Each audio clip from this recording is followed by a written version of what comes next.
입니다. 제가 환영의 뜻으로 오늘도 꽃을 준비했습니다. 다음. 다음이요. 예. 이제 그 다음이요. 이게 리모컨이 안 되기 때문에. 이제 지난 시간에 이 연대 측정 이야기를 했는데 오늘은 이제 연력학 법칙에 대해서 이제 말씀드리겠습니다. 다음. 히브리서 11장 3절 말씀인데요. 함께 한번 읽으시겠습니다. 시작. 믿음으로 모든 세계가 하나님의 말씀으로 지어진 줄을 우리가 아나니 보이는 것은 나타난 것으로 말미암아 된 것이 아니니라.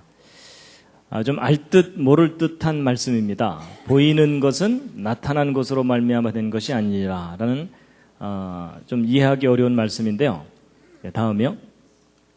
다음.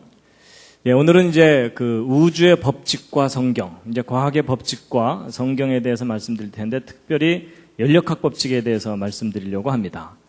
여러분 그 연력학 법칙을 모르는 사람과는 인생을 논하지 말라 이런 말이 있습니다. 들어보셨습니까? 안 들어보셨을 겁니다. 제가 한 말입니다. 다음 넘겨주시죠. 여러분 연력학 법칙 과학의 가장 중요한 법칙 중에 하나입니다. 영어로는 그 전으로 다 되돌려 주시고요. 리모컨이 지금 작동을 안 하니까. 영어로는 이제 연력학 법칙을 thermodynamic law라고 하는데요. 열과 힘에 관한 법칙입니다. 제목이 굉장히 어렵죠. 근데 내용은 알고 보면 쉬운 얘기입니다. 열 받으면 힘이 난다. 이런 뜻입니다. 이해가 확 되시죠? 여러분, 주전자에 물을 끓이면 이 주전자 뚜껑이 딸깍딸깍 거리죠?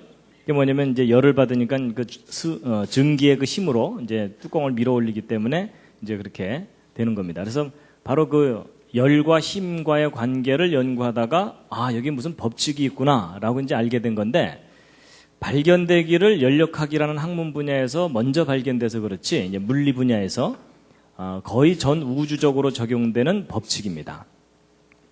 그리고 철저하게 경험적인 법칙입니다. 그걸 가져가시면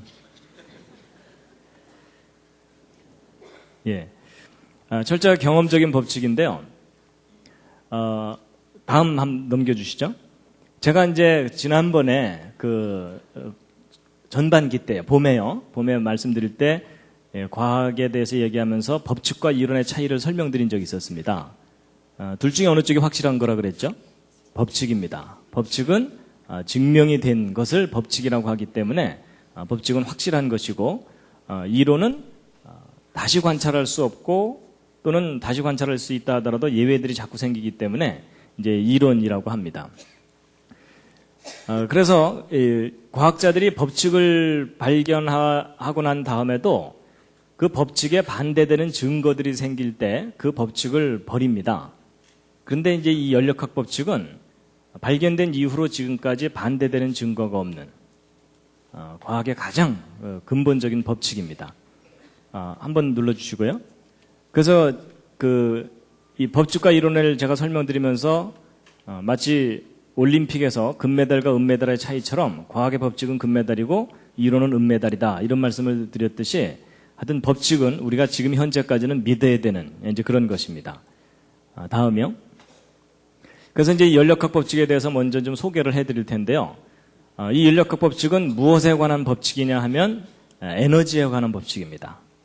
에너지라는 단어가 좀 생소하신 분들은 쉽게 얘기하면 밥에 관한 법칙이다 이렇게 생각하셔도 됩니다.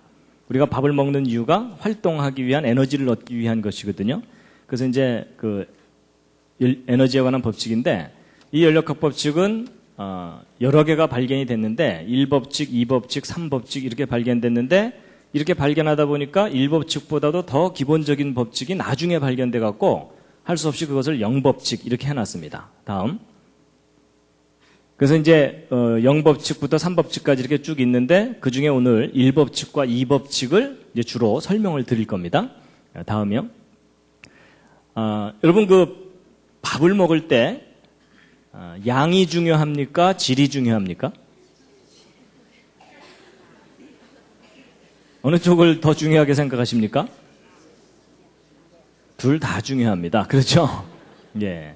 아무리 좋은 음식도 뭐 이만큼 알약 하나 주고서 하루 버티라 그러면 신경질 나죠. 그렇죠? 그래서 이제 밥에도 양과 질이 있는 것처럼 이 에너지도 양과 질이라는 두 가지 측면이 있습니다. 그래서 첫 번째 법칙은 양에 관한 법칙입니다. 근데 그 양이 어떻게 된다는 거냐? 보존된다는 법칙입니다. 양이 보존된다. 그럼 이제 두 번째 법칙은 질에 관한 법칙이거든요. 근데 이제 그건 좀 이따 말씀드리기로 하고, 이제 이 에너지의 양이 보존된다는 법칙인데, 눌러주시죠. 여러분 그 예전에 물리 배우실 때 그 위치 에너지라는 거 배운 기억이 나십니까? 예, 물이 높은 곳에 있으면 위치 에너지가 있는데 그 물을 흘려 내려보내면 물레방아가 돌게 되죠. 돌면서 운동 에너지로 변합니다. 다음이요. 그리고 이제 저 운동 에너지, 물레방아 도는 걸 이용해서 이제 발전기를 돌리면 전기가 얻어지거든요. 다음 눌러주시죠. 예, 전기 에너지는 얻어지고 저 전기를 이용해서 전기를 켜게 되면 빛과 열이라는 것을 이제 얻을 수가 있습니다. 그래서 높이 있던 물이 빛이나 열로 변하는 거예요. 그래서 이제 이 에너지가 형태가 자꾸 이렇게 변하는데 이제 과학자들이 매 순간순간 저 에너지를 다 합쳐봤더니 항상 똑같더라는 겁니다. 다음 장면이요. 그래서 이 시간이 지남에 따라 더 눌러주시죠. 처음에는 위치 에너지만 있다가 그 위치 에너지가 운동 에너지로 변하고 또 그 다음이요. 눌러주시죠. 예. 그 운동 에너지 일부가 전기 에너지로 변하고 또 그 다음에 이제 그것이 빛 에너지, 에너지 이렇게 다양하게 변하는데 매 순간순간 전체 합은 똑같다는 겁니다. 그래서 형태만 변할 뿐이지 전체 양은 똑같고 변하지 않는다. 이것이 이제 연력학 제1법칙. 에너지의 총량은 보존된다. 이런 법칙입니다. 뭐 이해하기는 쉬우실지 모르지만 저게 사실인지를 알아내려면 굉장히 어렵습니다.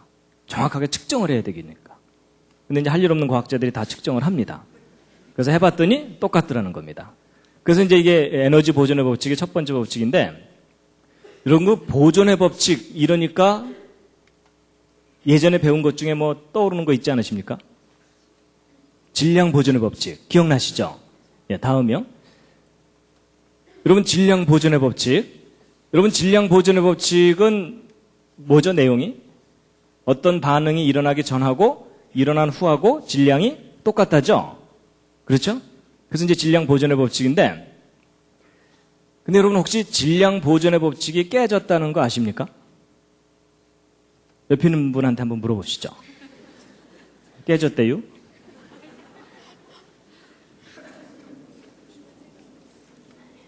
그래서요, 이제 질량 보존의 법칙 깨졌다는 거 아시는 분이요?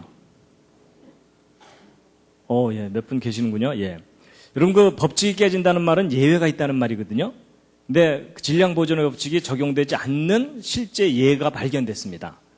이제 그게 뭐냐면 핵융합이라고 하는 여러분 핵폭탄 아시죠? 요즘 이제 한국이 그것 때문에 지금 떠들썩한데 핵을 분열시키면서 폭발을 일으키는 경우가 있고 핵을 합치면서 이 폭발을 일으키는 경우가 있거든요. 근데 이제 핵융합을 하다 보니까 질량이 사라지는 현상이 관찰된 거예요. 근데 질량이 이제 사라지는데 완전히 사라지는 건 아닙니다. 그 질량이 뭘로 변하냐면 에너지로 변합니다. 그래가지고 이제 그걸 나타내는 공식이 그 유명한 아인슈타인의 공식인데, 아인슈타인 아시죠? 그랬더니 어떤 분이 우유회사 사장 뭐 이러시더라고요.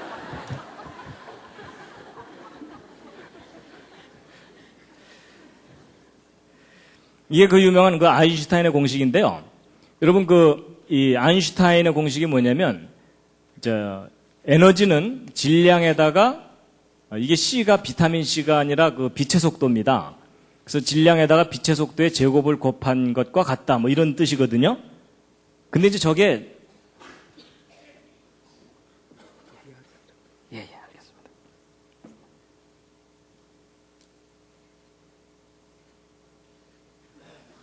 예.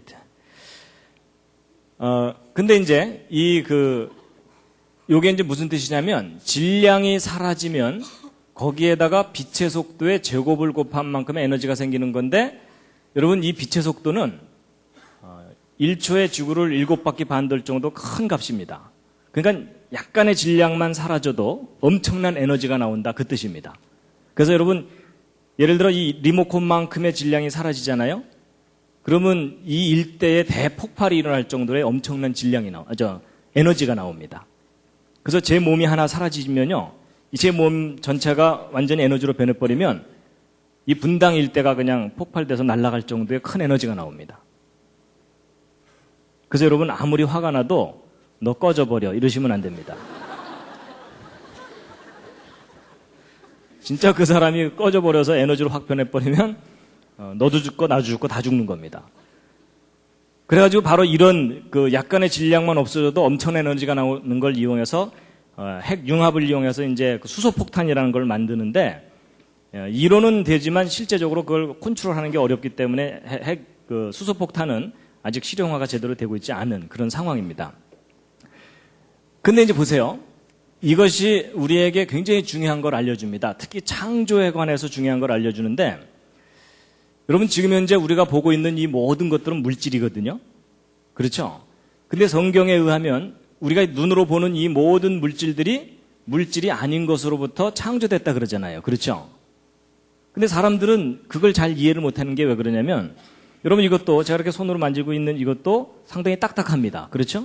근데 이렇게 딱딱한 것들이 nothing에서 생길 수 있다는 것이 사람들한테는 잘 이해가 안 가는데, 근데 저 공식을 잘 들여다보면 여러분, 모든 물질은 질량을 갖고 있는데 그 물질이 아닌 것으로부터 생겨날 수 있다는 얘기입니다.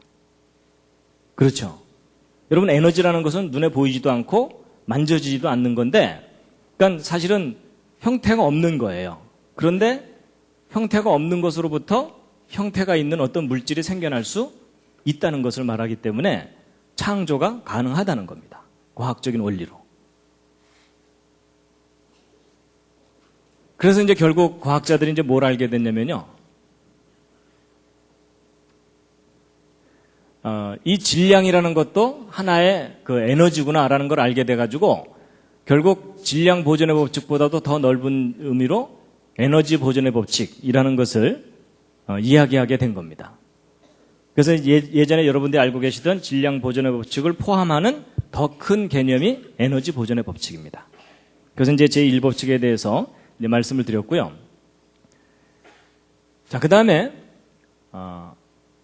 이제 한 가지 말씀드릴 게 이제 뭐가 있냐면,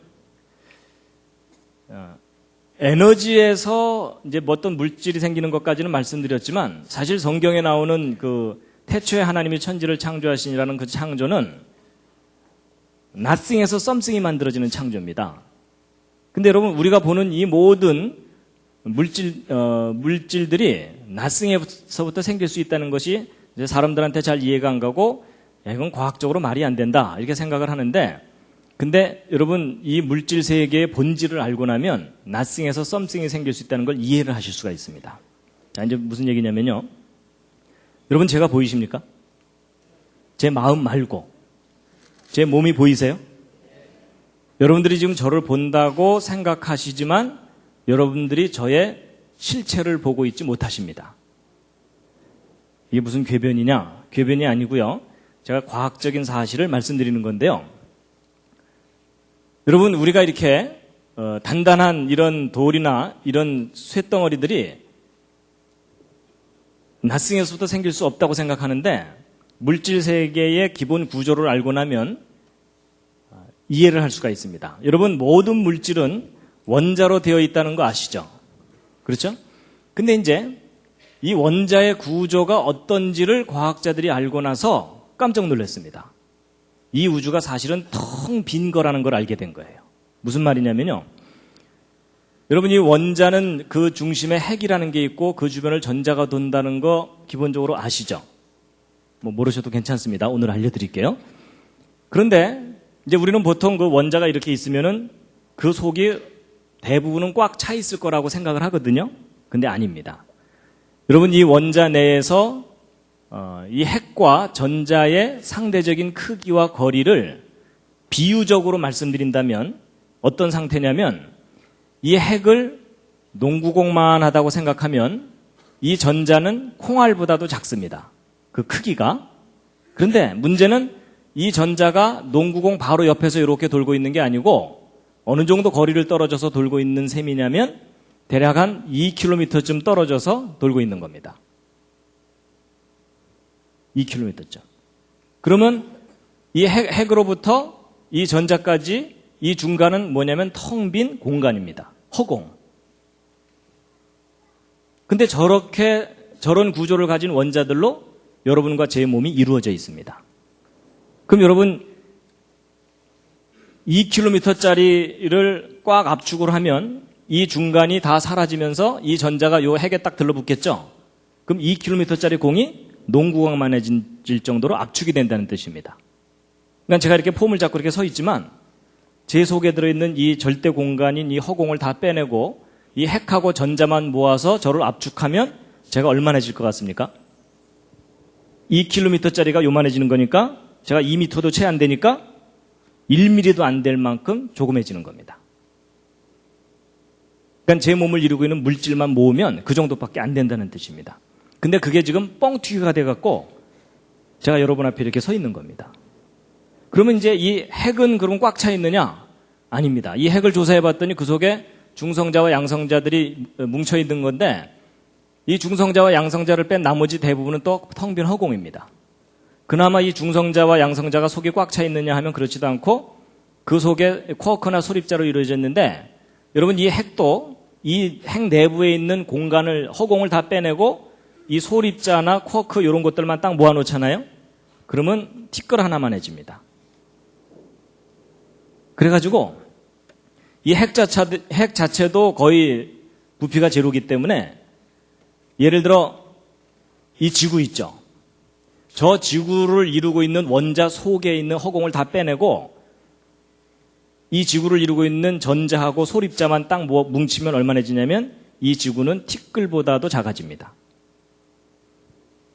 안 믿어지시겠지만 그게 사실입니다. 그래서 이 지구가 압축을 시키면 거의 제로가 돼버리고요. 그것뿐만 아니라 우리가 살고 있는 이 우주 있죠. 이 우주에 있는 별들을 다 모아가지고 압축을 하잖아요. 탁구공보다도 작아집니다.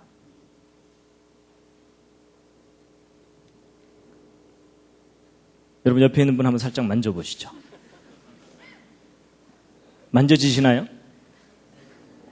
그런데 사실은 그 옆에 있는 분이 그 속은 텅 비어 있는 겁니다. 이건 철학적인 얘기가 아니고 과학적인 사실을 알려드리는 겁니다. 그래서 여러분 이 물리학자들이 이 내용을 알기 때문에 빅뱅 이론이라는 걸 얘기하는 이유가 바로 그겁니다. 이 우주를 압축하면은 탁구공보다도 작아지는데 그런 탁구공보다도 작은 알이 이 우주가 맨 처음 시작될 때 있었는데 그게 뻥 터져가지고 이 우주가 생겨났다는 이론이 빅뱅 이론입니다. 그러니까 그 문제의 본질은 뭐냐면 이 우주는 원래 nothing이라는 얘기입니다.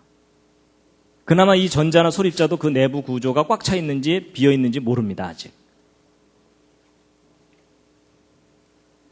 그래서 여러분, 이건 과학적인 사실이기 때문에 이제 드디어 옆에 앉은 분에게 또 하나의 진실을 얘기해 줄 시간이 왔습니다. 한마디 하셔야 되는데 그 말을 하면 옆에 있는 분이 굉장히 기분 나빠하실 겁니다. 그게 뭐냐면 일단 우리말로 하면 너무 심하니까 영어로 하겠습니다. 옆에 있는 분에게 이런 얘기를 하시면 됩니다. You are nothing.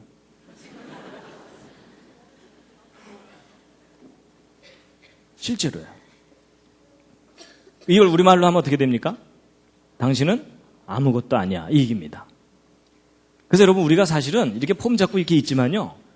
이 뻥튀기 돼가지고 이렇게 부풀려져 있는 거지 우리의 몸을 이루고 있는 물질적인 실체는 거의 티끌 하나입니다. 근데 이걸 뻥튀기처럼 딱 부풀려 놓으신 분이 계시는데 그분이 바로 창조자 하나님이십니다. 그래서 우리가 썸씽인 것처럼 이렇게 살지만 우리의 본질 자체가 nothing입니다. nothing인데 썸씽처럼 펼쳐져 있는 겁니다. 그래서 이 우주도 제로고요. 그래서 이제 이 사실을 이제 아시고 나면요. 이제 성경 말씀이 더 실감나게 이제 다가오게 되는데요. 자, 아까 그 히브리서 11장 3절 읽으셨던 것 다시 한번 읽으시겠습니다. 시작. 믿음으로 모든 세계가 하나님의 말씀으로 지어진 줄을 우리가 아나니 보이는 것은 나타난 것으로 말미암아 된 것이 아니니라. 여러분 이 보이는 것, 이게 뭐냐 우리 눈에 보이는 이 모든 것들이요. 이렇게 나타나 있는 것이 본질이 아니라는 겁니다. nothing이 something처럼 펼쳐져 있는 거라는 겁니다. 그래서 여러분 혹시 요 구절이 어디서 나오는 건지 아십니까? 불교 조금 아시는 분들은 아실 텐데 이게 반야심경에 나오는 구절이거든요. 색즉 시공, 공즉 시색인데 보이는 것은 곧 텅 빈 것이고 텅 빈 것이 곧 보이는 거다. 이런 뜻이거든요. 근데 바로 이제 이 성경 말씀하고 같은 맥락의 이야기입니다. 그렇다고 여러분 불경 믿으라는 얘기가 아닙니다. 불경 속에도 뭔가 이 우주의 본질에 대해서 이해를 하고 써놓은 구절이 있기는 있다. 그 얘기를 하는 거고요. 어쨌든 이 우주가 원래 텅 빈 겁니다. 그래서 이제 성경 말씀을 같이 보실 텐데요. 욥기서 10장 9절 함께 한번 읽으시겠습니다. 시작. 기억하옵소서 주께서 내 몸 지으시기를 흙을 뭉치듯 하셨거늘 다시 나를 티끌로 돌려보내려 하시나이까. 우리가 원래 nothing이라는 뜻입니다. 그리고 같은 맥락의 말씀인데 시편 90편 3절이요. 함께 읽으시겠습니다. 시작. 주께서 사람을 티끌로 돌아가게 하시고 말씀하시기를 너희 인생들은 돌아가라 하셨사오니. 자, 야고보서 4장 14절도 함께 읽겠습니다. 시작. 내일 일을 너희가 알지 못하는도다. 너희 생명이 무엇이뇨? 너희는 잠깐 보이다가 없어지는 안개니라. 여러분 이곳에 화려한 옷을 입고 왔다 갔다 하던 그 옛날 사람들이 지금은 사라졌습니다. 물론 시간 간격이 있기 때문에 이제 다 죽었으니까 사라지기도 했지만 원래 이때 여기서 살고 있던 사람들이 실체가 nothing입니다.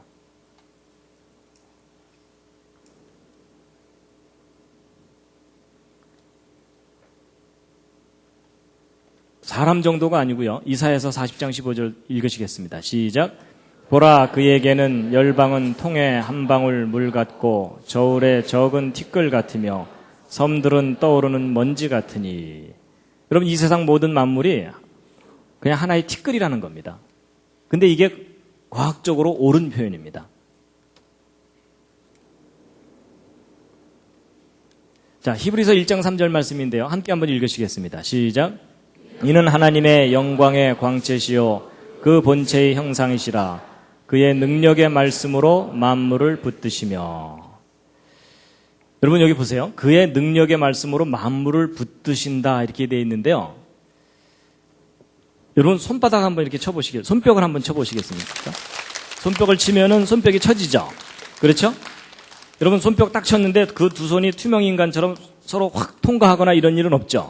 손뼉을 치면 항상 손이 아프고서 이렇게 부딪히잖아요? 근데 그게 좀 이상합니다. 왜냐하면 제가 아까 말씀드린 원리대로 한다면 여러분 이 오른손에 있는 이 허공을 다 빼내고 이 오른손에 물질만 모으면 얼마나지겠습니까? 원자 하나보다도 작아집니다.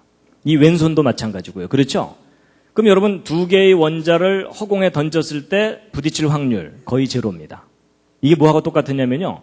미국에서 총을 한번 쏘고 한국에서도 총을 한번 쐈는데 태평양 중간에서 그 총알 두 개가 딱 만날 확률보다도 더 작은 것이 원자 두 개가 부딪힐 확률입니다.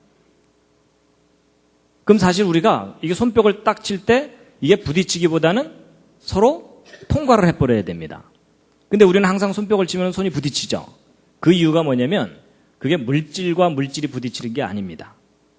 물질이 부딪히는 게 아니고 뭐가 부딪히는 거냐면 필드, 그러니까 어떤 장이 부딪히는 건데요. 이제 영어로 하면 필드고 우리말로 하면 여러분 그 장풍이라는 거 혹시 아세요? 그 무협지 같은 데 나오는 거, 그렇죠? 예, 뭐 바람이 막 확 나가고 뭐 그런 거 있잖아요. 이제 그런 비슷한 거라고 보시면 되는데 쉽게 얘기하면 이런 겁니다. 여러분 자석을 N극과 N극을 이렇게 두 개를 붙이려고 그러면 이상하게 중간에 아무것도 없는데 반발을 하죠. 그렇죠? 이제 그런 걸 영어로 뭐라 그러면 필드라 그러거든요. 근데 보세요. 이제 그 모든 물질들이 이렇게 어떤 건 단단하고 어떤 건 이렇게 연하고 그런 이유가 뭐냐면 이 모든 물질들이 원자로 이루어졌는데 이 원자의 중심에는 핵이 있고 거기에 양성자가 있어가지고 여긴 플러스고 여긴 마이너스입니다. 근데 되게 이 플러스하고 마이너스는 서로 잡아당기는 거 아시죠? 근데 전자는 이제 하도 열심히 돌아다니니까 이 딱 들러붙질 않고 일정한 간격을 유지하면서 돌고 있거든요. 근데 이제 원자 두 개가 서로 멀리 있으면요. 여기 있는 플러스하고 여기 있는 마이너스가 서로 잡아당기고 여기 있는 플러스하고 여기 있는 마이너스가 서로 잡아당겨가지고 이제 가까이 오게 됩니다. 이렇게. 근데 가까이 오는데 아주 딱 들러붙지 않는 이유가 뭐냐면 가까이 오고 나면 여기 있는 플러스하고 여기 있는 플러스가 반발을 합니다. 그리고 여기 있는 마이너스하고 여기 있는 마이너스가 반발을 하고요. 그래서 일정한 거리를 딱 유지하게 돼 있습니다. 그래서 이제 안정된 거리를 딱 유지하게 되거든요. 근데 이게 사람과 사람 사이도 마찬가지입니다. 여러분 낯선 사람이 너무 바짝 다가앉으면 거부감이 들죠. 그렇죠? 그래서 사람마다 적당한 거리가 있습니다. 그래서 낯선 사람하고는 한 사람 옆 정도 이렇게 거리를 두고 앉아야 되고 친한 친구끼리는 바짝 붙어 앉죠.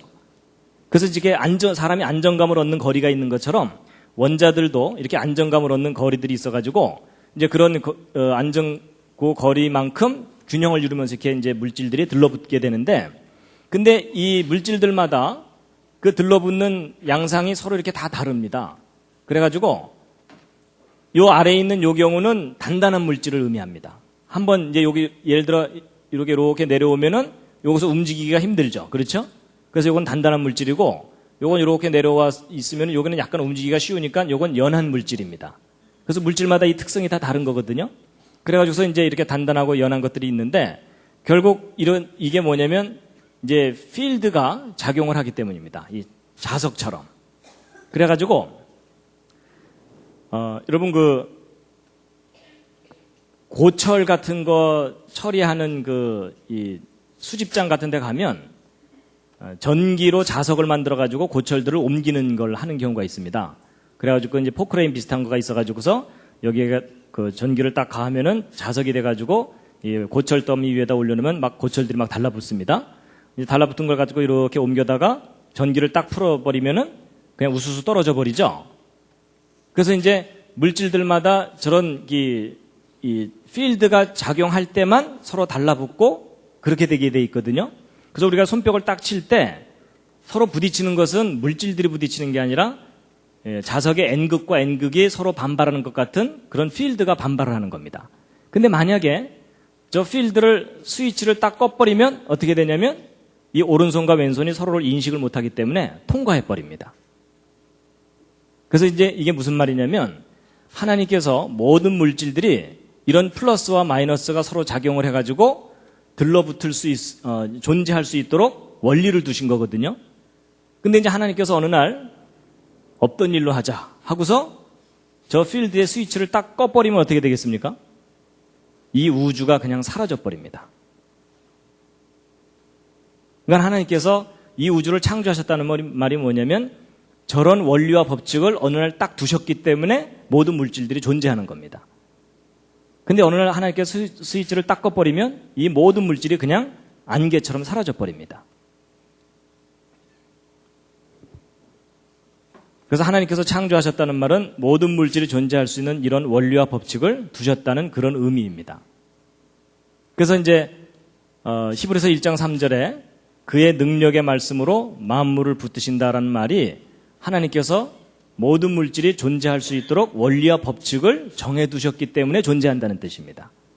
근데 그 원리와 법칙을 어느 날 딱 꺼버리면 이 우주가 사라져버리는 겁니다.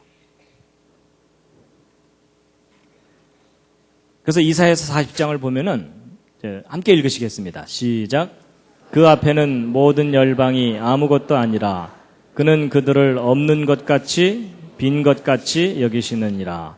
그런즉 너희가 하나님을 누구와 같다 하겠으며 무슨 형상에 비기겠느냐.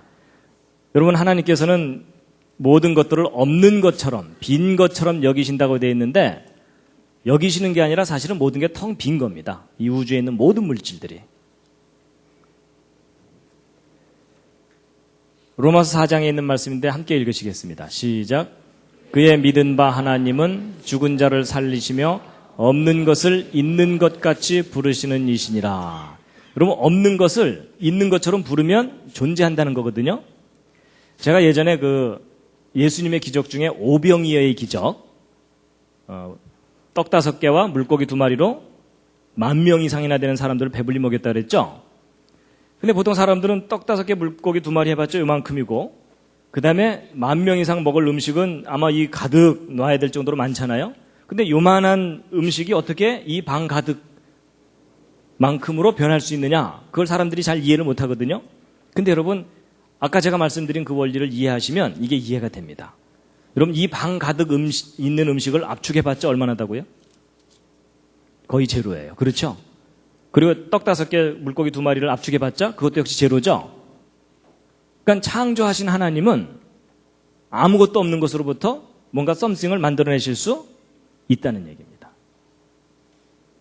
그래서 오병이의 기적은 이 물질 세계가 원래 텅 빈 거다라는 걸 이해하면 과학적으로도 이해가 될 수 있는 부분입니다.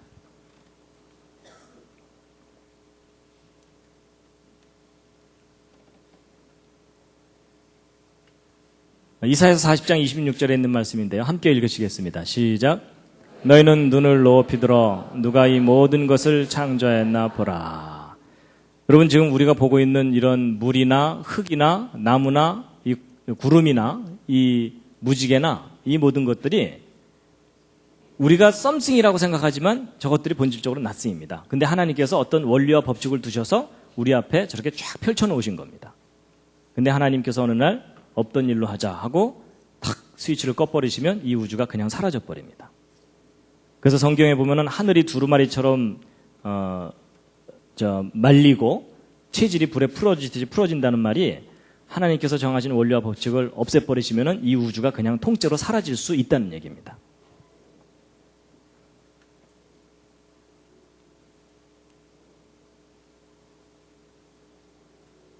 제가 이 기능이 예. 요 두 번째 것을 열어주시겠습니까? 두 번째 연력학 법칙 2를요. 잠시 기지개를 한번 쫙 켜주겠습니다.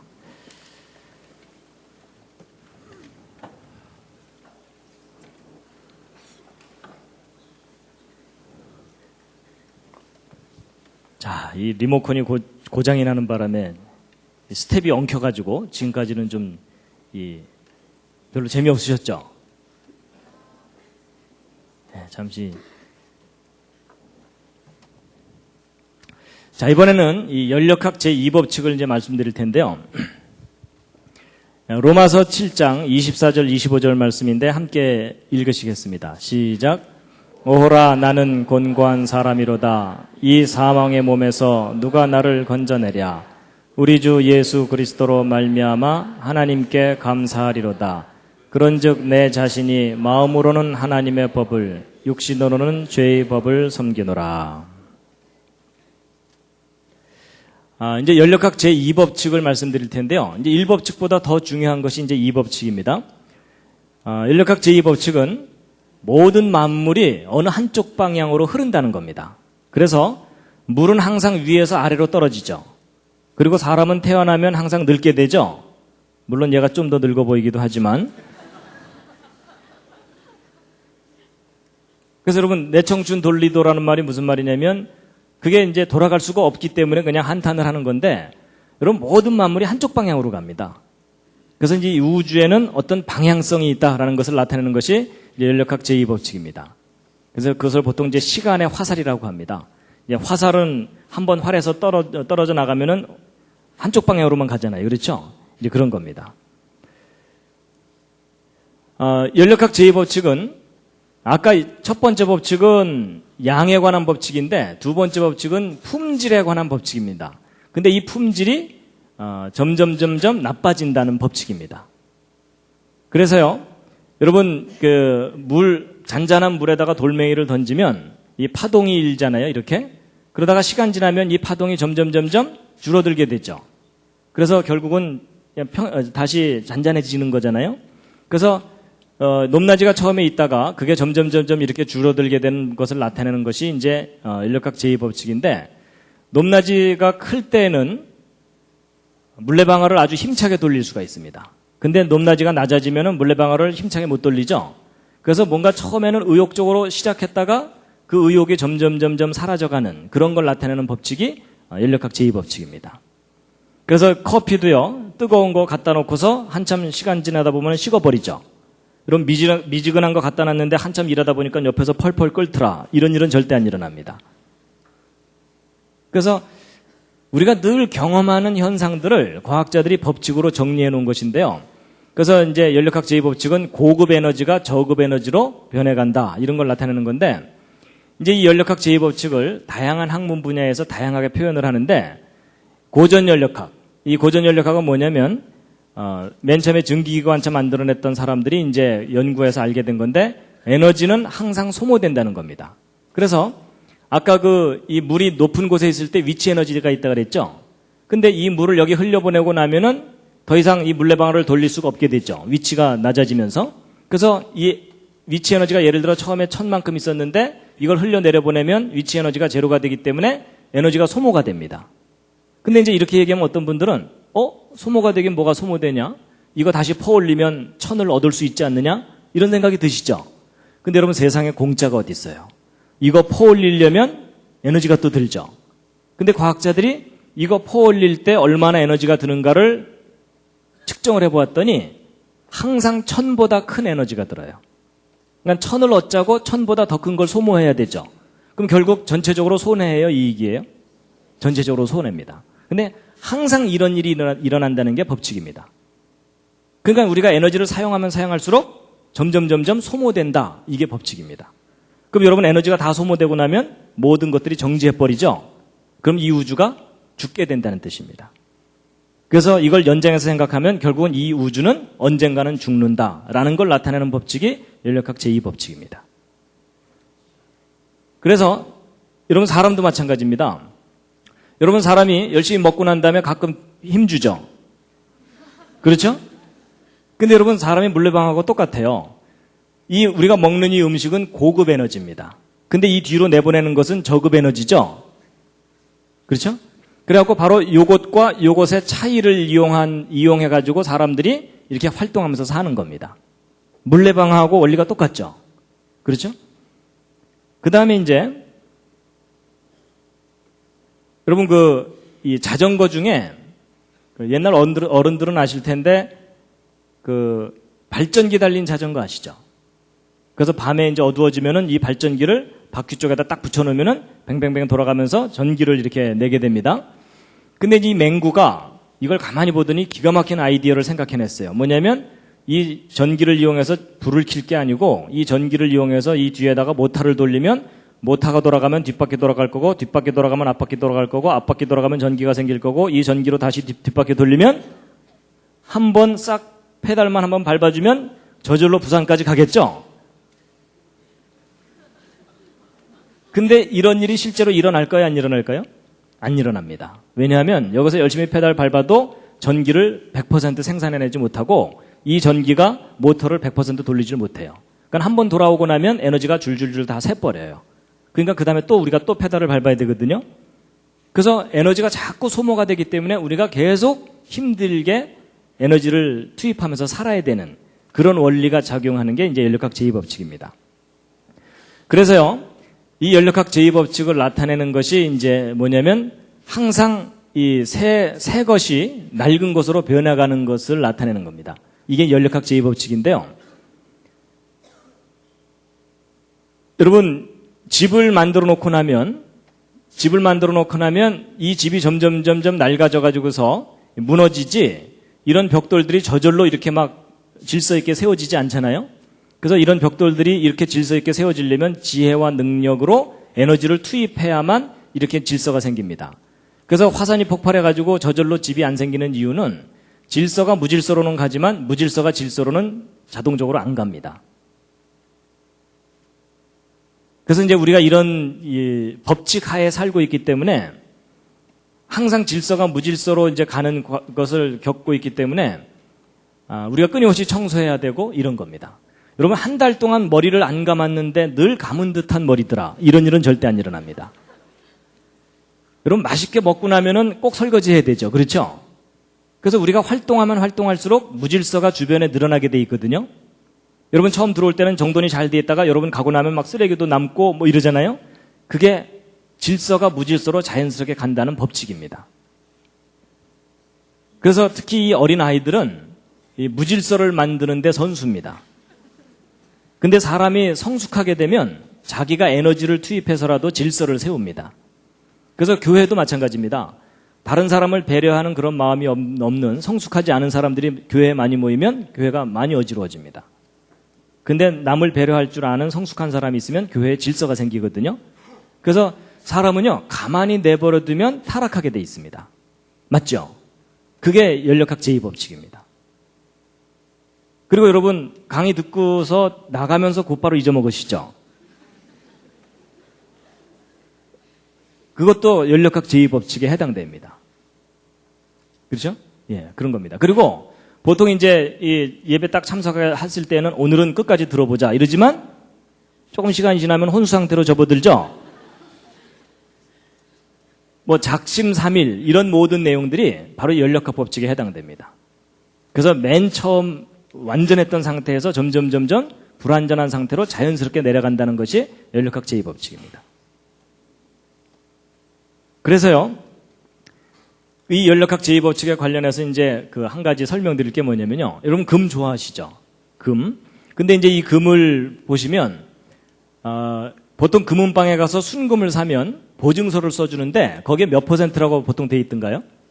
99.9 내지는 99.95 보통 그렇게 써줍니다. 그래서 요즘 금 한 돈이 얼마죠? 한 뭐 5만 원에서 10만 원 그 사이죠? 그렇죠? 예. 근데 이제 보통 일반 금은방에서 파는 금은 뭐 한 돈에 5만 원, 10만 원 이렇게 될 텐데 이런 반도체에 사용하는 금은 순도가 훨씬 높은 금을 써야 됩니다. 왜냐하면 이 반도체 연결하기 위해서 아주 가나다란 금실을 써야 되거든요. 지금은 이제 다른 물질로 대체를 하지만 옛날에는 금을 썼어요. 왜냐하면 금은 녹이 안 슬거든요. 그래갖고 아주 가느다랗게 이제 해서 이제 전기를 흘려보내야 되는데 근데 이 금 속에 들어있는 이런 불순물들이 열을 내게 됩니다. 그래갖고 열을 내면서 금실 전선이 끊어지면 안 되니까 가능한 한 이 불순물들을 빼내야 됩니다. 그래서 이제 이런 불순물들을 빼내서 순도를 높이게 되는데 그래서 이제 이렇게 순도가 높은 금들은 이런 금들보다 훨씬 비쌉니다. 왜냐하면 이 불순물들이 좋은 말 할 때 안 나오기 때문에 얘네들을 이제 빼내려면은 에너지를 가해야 됩니다. 그래서 여러분 불순물이 들어있는 금을 순수하게 만드는 방법 중에 제일 간단한 게 뭔지 아십니까? 뜨겁게 가열해서 때리면 순수해집니다.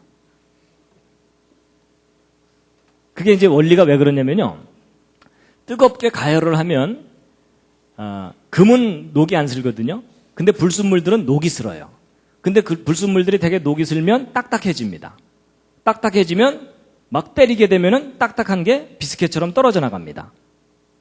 그래서 뜨겁게 가열해서 때리면 금이 아닌 것들은 떨어져 나가게 돼 있어요.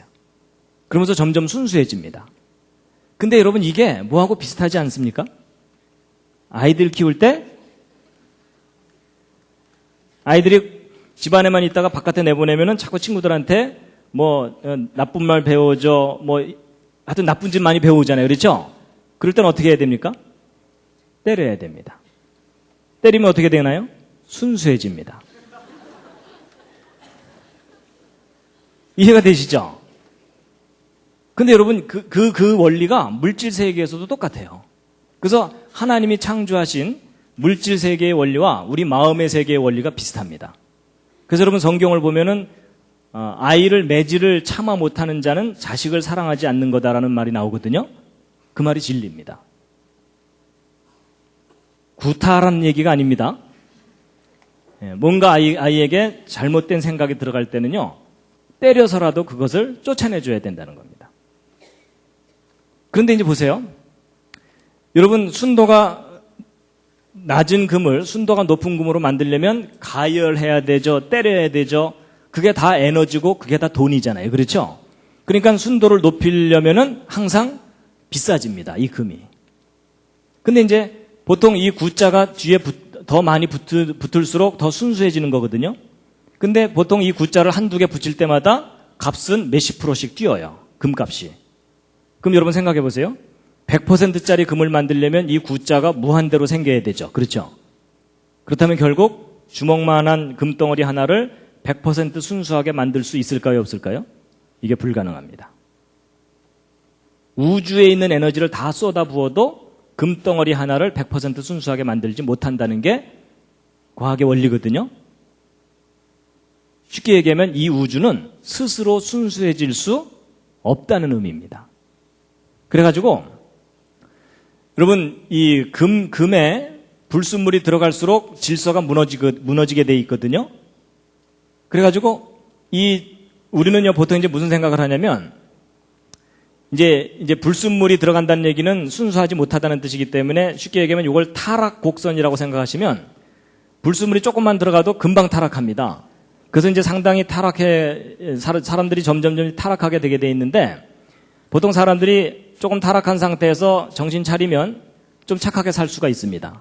그런데 순수해지려고 노력하면 노력할수록 완전하게 100% 순수해진다는 게 불가능하다는 것을 깨닫게 됩니다. 그래서 보통 이제 교회 생활하다 보면 이런 일이 있어요. 엉망으로 살던 사람들이 마음 잡고 이제 좀 착하게 살잖아요. 그럼 교만해집니다. 나 정도는 돼야지 뭐 이러면서 이제 자기가 좀 순수해지고 난 다음에 별로 순수하지 않은 사람들을 비난을 하게 되는데 근데 그 사람이 정말 순수해지려고 노력하다 보면은 절망을 하게 됩니다. 이게 안 되는구나. 그래서 여러분 그 사도 바울이 아까 그 고백했던 거 있잖아요. 오호라 나는 곤고한 사람이로다. 이 사망의 몸에서 누가 나를 건져내려 했던 그 고백은요. 사도 바울이 엉망으로 살 때 한 고백이 아니고 거의 성자처럼 살 때 한 고백입니다. 그러니까 자기가 순수해지려고 노력하다 보니까 100% 순수해질 수 없다는 걸 깨닫게 되는 거예요. 그래서 인간이나 이 피조 세계가 스스로 순수해질 수 없기 때문에 완전해질 수 있는 방법은 뭐냐면 완전하신 하나님이 우리를 완전하게 해주시는 방법밖에 없다는 겁니다. 그래서 제가 이 물질 세계 속에서 이런 원리, 제가 이제 재료공학을 공부했기 때문에 저런 연력학 법칙 저런 거 배우거든요. 근데 이거 배우면서 제가 이 과학의 법칙하고 이 성경의 원리학과 똑같구나. 제가 그걸 깨닫게 됐습니다. 자, 그래서 이제 이 연력학 제2법칙의 아주 중요한 요점 중에 하나가 바로 이제 이 그림인데요. 잘 보세요. 지금 말씀드린 자연 법칙, 바로 연력학 법칙은 시간이 지날수록 질서가 무너진다는 법칙이죠. 근데 여러분 학교에서 가르치는 진화론은 뭐냐면 점점점 시간이 지나갈수록 무질서에서 질서가 생겨난다는 이론이죠. 여러분 제가 서두에서 뭘 말씀드렸냐면 법칙과 이론 중에 어느 쪽이 더 중요하다고요? 법칙이 우선이라 그랬죠? 그래서 여러분 그런 얘기를 하는 겁니다. 연력학 제2법칙 하나만 제대로 알아도 이 진화론이 근본적으로 잘못된 이론이라는 걸 알 수 있다라고 말하는 거가 바로 이겁니다. 근데 여러분 성경을 보면 맨 처음에 하나님께서 완전하게 만드셨던 때가 있고 그 이후로 타락했다고 돼 있죠? 그게 과학 법칙하고 통합니다. 그래서 여러분 과학의 법칙은 절대로 성경에 반대되지 않습니다. 오히려 과학의 법칙들이야말로 성경이 옳다는 것을 아주 강력하게 뒷받침해 줍니다.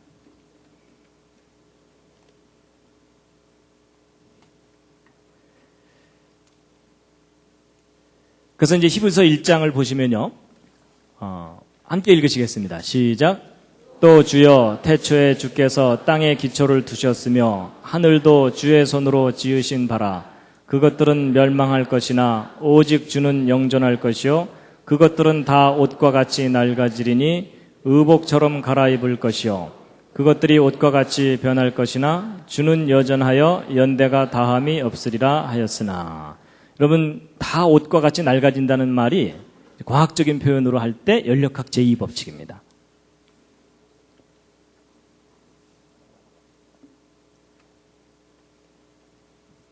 자, 그 다음에 이제 마지막으로 이제 한 가지 더 말씀드릴 텐데요. 이제 세 번째 것을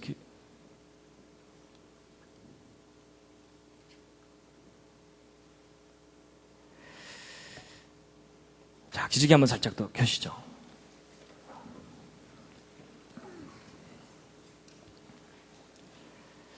자, 이제 마지막으로 이제 정말 중요한 부분이 이제 남았습니다. 뭐냐면, 연력학 제2법칙을 다양한 학문 분야에서 다양하게 발견해서 표현을 하는데, 이제 그 중에 정말 중요한 부분이 바로 이 정보 연력학 분야입니다. 이 정보를 다루는 사람들이, 인포메이션을 다루는 사람들이 어떤 법칙을 발견했어요. 그게 뭐냐면, 정보는 전달될수록 변질된다는 겁니다. 자, 이게 무슨 말이냐면, 여러분 생각하는 사람을 조각한 조각가가 누굽니까? 로댕이요. 그렇죠? 예, 로댕. 그래가지고 이 모범생이 로댕이라고 딱 썼어요. 근데 그 옆에 있는 친구가 그걸 쓱 보더니 뭐라고 썼다고요? 오댕 이런 거예요. 근데 이제 그 뒤에 있는 놈이 쓱 보더니 뭐라고 썼다고요? 덴뿌라. 그 옆에서 뭐라고 썼다고요? 어묵. 그 뒤가 맛살. 그 뒤가 게맛살. 뭐 이렇게 된 겁니다. 그래서 결국 생각하는 사람을 조각한 조각가 누구예요? 게맛살입니다. 여러분 이게 우스개 이야기지만 그게 뭘 나타내 주는 거냐면 이 연력학 제2법칙의 정보 연력학을 얘기해 주는 겁니다. 정보는 전달되면서 변질된다는 거예요. 그럼 시험 치르고 나오면 누가 바보가 될까요? 로댕이라고 쓴 아이가 바보가 돼요. 왜냐하면 다른 애들은 다 먹을 건데 걔만 아니잖아요. 그러니까 다른 애들이 뭐라고 핍박해요? 우리가 틀렸겠냐? 네가 틀렸지? 뭐 이러면서. 그래서 진짜 정보가 오히려 핍박을 받게 돼 있어요. 그게 연력학 제2법칙이에요. 그래서 여러분 귓속말 이어가기 아시죠? 뭐 어른들 많이 해보셨을 거예요 옛날에. 그거 한번 하고 나면 배꼽을 잡고 웃죠. 그래서 처음 시작한 말이 끝까지 전달되는 일이 거의 없어요. 그래서 전달하는 사람이 많으면 많을수록 변하게 돼 있고, 그렇죠? 그리고 문장이 길면 길수록 변하게 돼 있고, 중간에 띨띨한 사람이 많을수록 확실하게 변해요. 그렇죠? 그래갖고 우리가 뭐 배꼽 잡고 웃으면서 즐기는데, 근데 그런 일이 나타나는 현상이 왜냐하면 바로 저 법칙 때문에 그렇습니다. 정보는 전달되면서 변질되게 돼 있어요. 그래서 여러분 교회에서 목사님이 어느 남녀 청년에게 뭐 책 좀 사달라고 보냈는데 둘이 나란히 이 서점에 들어가는 걸 길 건너편에서 누가 봤어요. 근데 그냥 나란히 들어가더라만 하면 되는데 그 소문이 어떻게 번져요? 손을 잡았대더라 안 잡았대더라 이러면서 이제 말이 막 변하더니 어떻게 돼요? 예? 결혼한대더라 안 한대더라 이러다가 어떻게 돼요? 그놈이 나쁜 놈이 됐더라 이러면서 끝납니다. 근데 여러분 그게 말은 전달되면서 변질되는 게 어떤 원리예요. 그래가지고 여러분 이런 정보가 변질이 되면 정보가 혼란스러워지게 돼 있습니다. 반드시 혼란스러워지게 돼 있거든요. 그래서 막 로댕, 오댕, 덴뿌라 막 서로 막 뒤섞여가지고 사람들이 어느 게 정답인지를 모르게 돼요.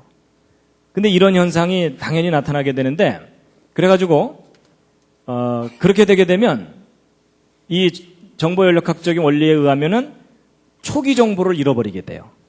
그러니까 로댕을 잃어버리게 되는 거예요. 그러니까 오뎅과 덴뿌라가 서로 싸우는 거예요. 서로 자기가 진리라고.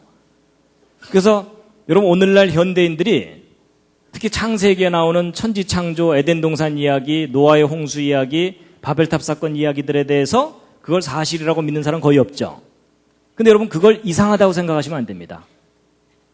바로 연력학 제2법칙의 원리 때문에 당연히 그렇게 되게 돼 있습니다. 그래서 오히려 그러니까 창세기를 역사적인 사실로 믿는 사람들이 말세에는 거의 없어지게 돼 있는 이유가 뭐냐면 바로 연력학 제2법칙의 원리 때문에 그렇게 되는 겁니다.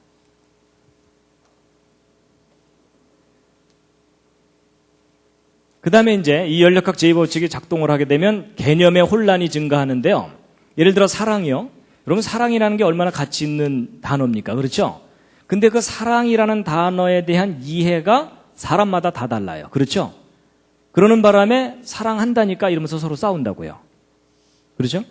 그리고 여러분 죄가 뭐죠? 죄가 뭡니까? 제가 지난번 한자 얘기할 때 알려드렸는데요. 하나님의 말씀에서 벗어나는 게 죄입니다. 근데 오늘날 현대인 중에 죄가 하나님의 말씀에서 벗어나는 게 죄라고 알고 있는 사람은 거의 없어요. 그렇죠? 그래서 이 정확한 개념이 변질되게 되어 있습니다. 그리고 예전에는 행복의 기준이 뭐냐 그랬을 때 옛날 우리 어른들 중에 돈이 기준이라고 생각한 사람은 그리 많지는 않았습니다. 그렇죠? 근데 요즘은 그냥 돈이 행복의 기준이 돼버렸고요. 그 다음에 이제 진리가 밥 먹여주냐 이러면서 진리에 대해서 관심이 없어졌거든요. 그래서 결국 초기 정보도 잃어버리고 개념이 혼란해지면은 가치관의 붕괴가 일어납니다. 그래서 오늘날 현대인들이 가치관의 붕괴가 일어난 이유가 바로 이런 원리가 작동하기 때문에 그렇습니다. 그리고 여러분 종교만큼 또 혼란스러워진 게 없습니다. 그렇죠? 정말 중요한 게 종교인데 인간을 구원하는 것이 종교인데 종교가 혼란스러워져 가지고 여러분 자칭 메시아가 이 세상에 얼마나 많아요. 그렇죠? 내가 재림 예수다 이러잖아요. 그럼 이제 그 옆에 있는 사람이 난 널 보낸 적이 없다 뭐 이러면서 둘 다 묶어놔야 됩니다. 그렇죠? 그래서 여러분 이 시대에 진짜 종교를 찾는 일은 정말 어려운 일입니다. 그렇죠? 예. 그래서 이렇게 종교가 혼란스러워진 원인 중에 하나도 바로 그 연력학 제2법칙이 작동하기 때문에 그렇습니다. 근데 이제 이 모든 것들이 다 변질되고 그러지만 변질되지 않는 게 있습니다. 그게 뭐냐면 하나님의 말씀은 변하지 않는데요. 이사야서 40장에 있는 말씀인데 함께 한번 읽으시겠습니다. 시작. 풀은 마르고 꽃은 시드나 우리 하나님의 말씀은 영영이 서리라 하라.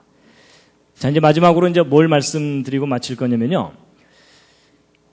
지금 방금 제가 말씀드린 이 연력학 제2법칙에 의하면 정보는 반드시 변질되게 돼 있다 그랬잖아요.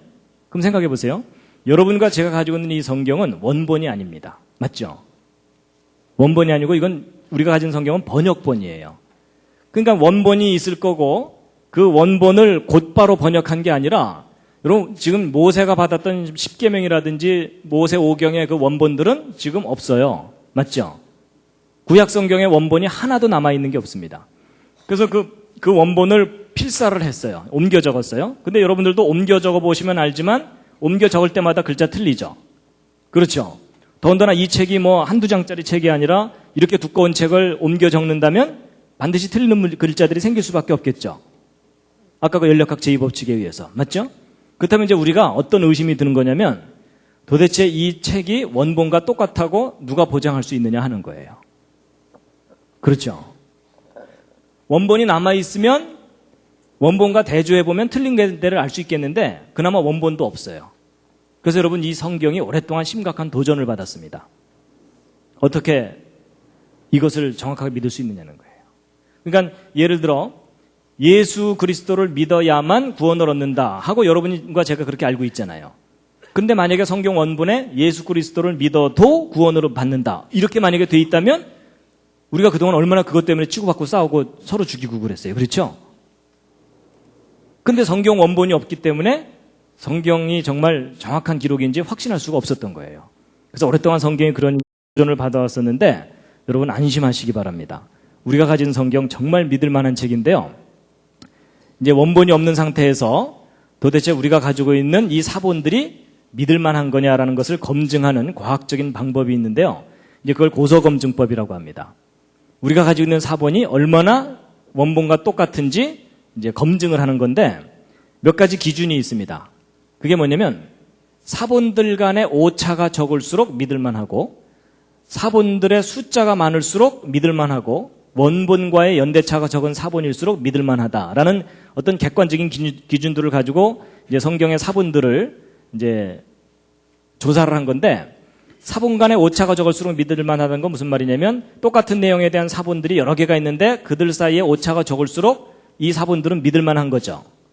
이건 뭐 쉬운 얘기입니다. 두 번째, 같은 내용을 가진 사본들이 많을수록 믿을만합니다. 왜냐하면 사본이 딱 하나만 있으면 비교해 볼 게 없기 때문에 그게 정확한 원본과 똑같은지 알 길이 없잖아요. 그렇죠? 그래서 이제 믿을만하고 세 번째는 맨 첫 번 원본이 있고 그걸 복사한 것들이 필사한 것들이 연대마다 이렇게 있을 텐데 원본과 가장 가까운 사본이 가장 변질이 안 됐겠죠. 그래서 바로 이제 이런 관점을 가지고 우리가 가지고 있는 사본이 얼마나 정확한지를 검증을 해봤는데 예를 들어 이제 먼저 신약 사본을 말씀드리면요. 여러분 이제 신약 성경만 얘기하면 비교할 게 없기 때문에 일리아드라 그래서 그 서양 사람들이 서양의 지식인들이 성경 다음으로 많이 애송하고 암송하고 뭐 이랬던 고전인데 이 일리아드하고 신약 성경을 둘을 비교해드리면 사본 간의 오차 여러분 신약 성경 0.5% 있습니다.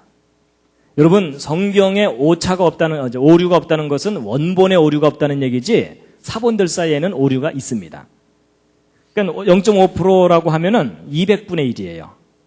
쉽게 얘기하면 200글자당 한 글자 정도다라고 생각하시면 됩니다. 근데 일리아드는 5%니까 20분의 1이에요. 그러니까 20글자당 한 글자 정도 쉽게 얘기하면. 근데 어쨌든 신약 성경이 일리아드보다 10배 정도 믿을 만해요. 그다음에 이제 사본 숫자 신약 성경 2만 권 이상 발견됐고요. 일리아드는 600여 권이 있어요. 그래서 사본 숫자만 비교해 보아도 40배 정도 신약 성경의 숫자가 훨씬 많으니까 믿을 만합니다.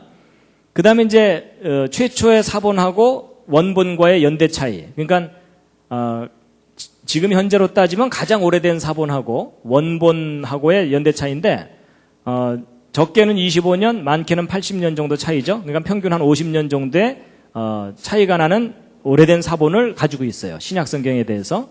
근데 일리아드는 원본이 BC 900년인데 최초 사본이 BC 400년이니까 500년 정도 차이죠. 그래가지고서 이 사본들 연대 차이가 신약 성경이 10분의 1 정도로 적어요. 그래서 이제 이건 좀 단순 무식하긴 하지만 어쨌든 이것을 이제 계산을 해보면 신약 성경이 일리아드보다 한 4,000배쯤 믿을만하다 할 정도로 사본이 잘 보존되어 있는 거예요. 정확하게. 근데 여러분 아무래도 0.5% 오차가 있다는 거가 좀 꺼림직하시죠? 근데 여러분 저거에 너무 신경 쓰지 마시기 바랍니다. 저 오차가 어떤 오차냐면 별로 중요하지 않은 오차입니다. 예를 들어 예수께서 가라사대 이렇게 해야 되는데 예수께서 가라사디 뭐 이렇게 썼다거나 이런 거예요. 그러니까 문맥을 잘못 이해할 정도의 오차가 있는 게 아니고 아주 단순한 오차들이 저 0.5% 오차의 대부분이에요. 그러니까 그런 것 그리고 또 신약 성경 중에 24,000권은 예수께서 가라사대 이렇게 돼 있는데 한 600여 권만 예수께서 가라사디 이렇게 돼 있는 경우예요. 그러니까 오차를 얼마든지 교정할 수가 있는 그런 오차들이 대부분이기 때문에 이런 관점으로 볼 때 신약 성경이 지금까지 어떤 고전보다도 가장 완벽하게 보존되어 있다라는 겁니다. 자, 근데 이제 문제는 신약 성경의 문제가 아니라 이제 구약 성경의 문제입니다. 여러분 신약 성경의 근거가 되는 게 구약 성경이죠. 그러면 구약 성경이 많이 틀리면 신약 성경이 아무리 완벽해도 그 틀린 것을 근거로 해서 신약 성경을 쓴 거기 때문에 문제가 심각합니다. 그래서 이제 구약 성경이 과연 이제 얼마나 완벽하게 보존됐을까 이걸 검증을 해보았는데요. 구약 성경의 경우는 모세오경이 BC 1400년경에 쓰여졌고 구약 성경 중에 제일 마지막 책인 말라기가 BC 400년경에 쓰여졌기 때문에 대략 1000년 기간 동안에 이제 그 책들이 구약 성경 책들의 원본이 쓰여졌습니다. 그런데 얼마 전까지 현대인들이 갖고 있던 구약 성경 사본 중에 가장 믿을만하다고 했던 사본이 마소레 텍스트라 그래서 보통 맛소라 사본 이러는데 이게 맛있는 소라다 이런 뜻이 아닙니다. 이 마소레 텍스트라고 하는 건데 이게 AD 900년경 기록된 겁니다. 근데 이제 문제가 뭐냐면 말라기하고만 비교해 보아도 1300년이나 차이가 나요. 그렇죠? 그럼 1300년 동안 얼마나 많이 변질됐는지 검증할 길이 없잖아요. 그렇죠? 그래갖고 구약 성경이 오랫동안 그 진리성에 대해서 의심을 받았었어요. 이게 변질되지 않은 게 맞느냐. 그랬는데 20세기 최대의 고고학적 발견이라고 할 만한 사건이 있는데 그게 뭐냐면 사해사본이 발견된 겁니다. 사해사본인데 여러분 이스라엘에 가면은 여기에 사해가 있습니다. 예루살렘 그 근처에 이 사해가 있는데 이 사해는 이제 소금기가 하도 많아서 사람이 이게 둥둥 뜬다 그러죠. 예. 근데 이 사해 근처에 동굴들이 많아요. 동굴들이 많은데 이 동굴 지역에서 발견된 사본입니다. 그래가지고 이제 맨 이 사해 사본이 처음 발견된 때가 언제냐면 1947년도인데 바로 요 동굴입니다. 이 사해 사본을 발견하게 된 그 배경이 이렇습니다. 목동 하나가 양을 잃어버렸어요. 그래갖고 양을 찾으러 돌아다니는데 그 근처에 동굴들이 많거든요. 일일이 들어가 볼 수가 없으니까 돌멩이 들고 동굴 안에다가 돌멩이를 던져 넣은 거예요. 그러면 이제 아무것도 없으면 그냥 돌 떨어지는 소리만 날 거고, 그 다음에 양이 있으면 매 하고 나올 거고, 매 하고 소리를 낼 거고, 그 다음에 사자가 있으면 어흥 하면 재빨리 도망가면 되잖아요. 그래갖고 이제 돌멩이를 들고 이 동굴, 저 동굴 돌멩이를 던져놓고 이제 돌아다니고 있었는데, 바로 요 동굴에다가 돌멩이를 집어넣었더니 그릇 깨지는 소리가 나는 거예요. 그래갖고 이상하다 싶어서 들어가서 봤더니 항아리가 있어요. 이 항아리를 열어봤더니 그 속에 뭐가 있어요. 그래갖고 그걸 이제 가지고 나왔어요. 근데 이 목동이 까막눈이라 이게 얼마나 중요한 건지 모르고 그냥 헐값에 어디다 팔았어요. 근데 그게 이제 돌아다니다가 어느 학자한테 발견이 된 거예요. 그래서 이 학자가 이걸 이렇게 열어서 봤더니 이게 너무나 귀한 이 사본이거든요. 그래갖고 수소문을 해서 이거 발견한 목동을 찾아가서 이거 어디서 났느냐 물어봤더니 이 동굴 지역에서 발견된 거예요. 그래갖고 그 일대를 이잡듯이 뒤져갖고 사본들을 이제 다 발견해냈는데 구약 성경 에스더서 빼고 다 발견됐어요. 사본이. 근데 문제는 이 사해 사본이 언제적 사본이냐면 이제 그때 이제 발견된 유물들도 함께 있고요. 그래서 이런 유물과 그 밖의 기록들을 조사해 봤더니 이 사해사본은 예수님 당시쯤 기록된 거예요. 그러면 맞소라 사본하고 1000년 기간의 차이가 있죠. 그렇죠? 그럼 이제 학자들의 관심은 뭐냐면 이 사해사본과 맞소라 사본이 얼마나 서로 틀린가 이거 확인해 보는 거죠. 그래서 1000년이나 지났으니까 굉장히 많이 틀릴 거다 생각했는데 놀라지 마세요. 이사야서 같은 경우 한 글자도 안 틀려요. 그러니까 완벽하게 보존되어 있는 거예요. 그래서 이 사해사본 연구하는 사람들이 사해사본 연구하면서 깜짝 놀라는 게 뭐냐면 1000년이라는 세월을 두고 변하지 않았어요. 기록이. 그러니까 이 기간 동안 안 변했기 때문에 그 이전 기간에도 변할 리가 없겠죠. 그렇죠? 그러니까 이게 무슨 얘기냐면 예를 들어 이제 이런 창세기 같은 경우 있죠? 이 창세기가 모세가 기록할 때 그 기록이나 예수님이 성전에서 읽을 때의 기록이나 우리가 지금 보는 기록이나 똑같다는 뜻입니다. 이 말씀이 변하지 않았어요. 그 기록이. 그러니까 아까 그 연력학 법칙에 비교해 보면 연력학 법칙에 의하면 변질돼야 되잖아요. 그렇죠? 근데 이 성경 기록이 변질되질 않은 거예요. 그래서 이게 무슨 말이냐면 인간이 지금 현재 가지고 있는 기록 중에 가장 믿을 만한 완벽하게 보존된 기록이 성경 사본이라는 겁니다.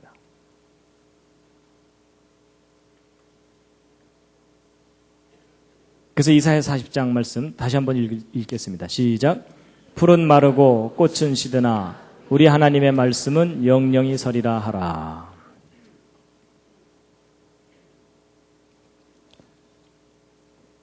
시편 19편에 있는 말씀인데요.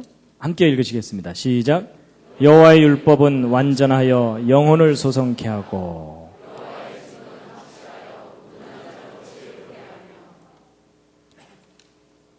하나님의 율법이 이 완전하다는 것은 이제 내용이 완전하다는 것인데 보존도 완전하게 됐습니다.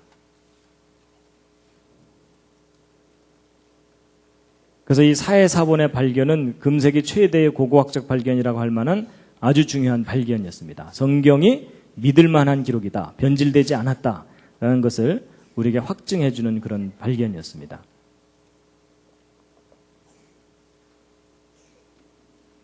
디모데후서 3장 15절에 있는 말씀인데요. 함께 읽으시겠습니다. 시작. 또 내가 어려서부터 성경을 알았나니 성경은 능히 너로 하여금 그리스도 예수 안에 있는 믿음으로 말미암아 구원에 이르는 지혜가 있게 하느니라. 뒤이어 읽겠습니다. 시작.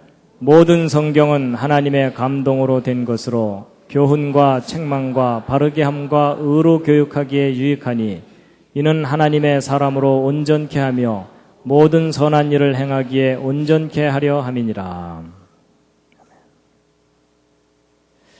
따라서 이제 오늘 연력학 법칙을 말씀드렸는데요. 기억나십니까? 기억 안 나셔도 괜찮습니다. 연력학 법칙 때문에 기억이 안 나시는 거거든요. 여러분 첫 번째 법칙이 보존의 법칙이라고 그랬죠? 이 우주는 하나님이 처음 창조하신 모습 그대로 보존되고 있습니다. 그 외형적인 것은. 근데 문제는 변질이 되고 있다는 겁니다. 두 번째 법칙이 변질입니다. 그래서 이 변질의 법칙에 대해서 크게 세 가지 얘기를 했는데요. 첫 번째가 이제 에너지가 점점 고갈되기 때문에 이 우주는 결국은 사망을 당하게 된다. 그 얘기고, 질서가 점점 무질서해지면서 이 우주가 무질서 쪽으로 가고 있다라는 것이고, 그 다음에 정보가 점점 변질되기 때문에 사람들이 진리를 잃어버리게 된다. 그 얘기입니다.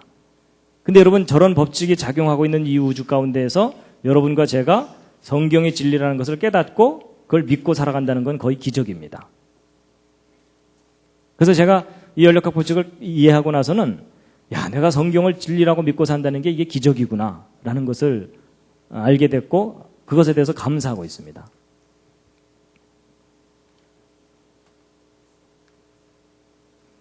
연력학 법칙을 모르는 사람과 인생을 논하지 말라. 동의하십니까?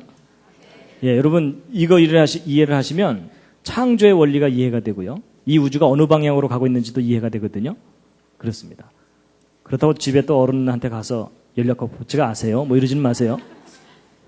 우리 앞 세대들은 몰라도 되지만 이제 우리 이후 세대들은 이 법칙을 알아야 됩니다. 근데 이 법칙을 알게 되면 성경의 진리라는 것이 아주 선명하게 드러나게 됩니다. 마지막 꽃다발입니다.